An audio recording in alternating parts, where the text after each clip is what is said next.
वळूया पुढल्या बातमीकडे. वैद्यनाथ सहकारी साखर कारखाना विक्रीच्या चर्चा आहेत. या चर्चेनं सहकार क्षेत्रात मोठी खळबळ उडाली आहे. परमेश्वर गीतेंनी कारखाना विक्रीचा गंभीर आरोप केलाय. गोपीनाथ मुंडे यांनी स्थापन केलेला होता हा कारखाना. बीडच्या राजकारणात खळबळ उडवणारी ही घडामोड आहे. परळीच्या पांगरी इथल्या वैद्यनाथ सहकारी साखर कारखाना भाडे तत्वावर चालवण्याकरता दिलेला नसून त्याची विक्री झाल्याचा गंभीर आरोप करण्यात आलेला आहे.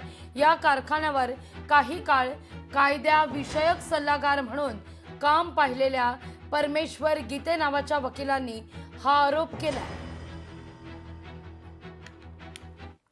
आमचं असं म्हणणं आहे की तो जो कारखाना विक्री केलेला आहे तो शेतकरी सभासदांच्या हिताच्या विरोधात झालेला आहे. त्या ठिकाणी शेतकरी आणि सभासदांचे जे काही भांडवल आहे ते त्या ठिकाणी बुडालेलं दिसून येत आहे. त्याच्यामुळे सदरचा कारखाना हा राज्य शासनाने हस्तक्षेप करून तो खरेदी व्यवहार रद्द करण्यात यावा आणि शासनाकडून त्याला मदत द्यावी आणि तो कारखाना परत वैद्यनाथ साखर कारखाना जे मुंडे साहेबांचं स्वप्न होतं ते त्यांना साकार करण्यासाठी तो परत कारखाना वैद्यनाथ कारखान्याच्या नावाने हस्तांतर करण्यात यावा. आणि या कारखान्यासाठी म्हणजे या कारखान्याची जी मिळकत आहे वैद्यनाथ साखर कारखान्याची जी मिळकत आहे त्यातली काही जमीन ही ओंकार साखर कारखान्याला दिलेली त्या खरेदी खात्यात नमूद आहे. गोपीनाथ गडाची जमीन सुद्धा ती परत गोपीनाथ गडाच्या नावानं करण्यात यावी असं आमचं त्या ठिकाणी म्हणणं आहे.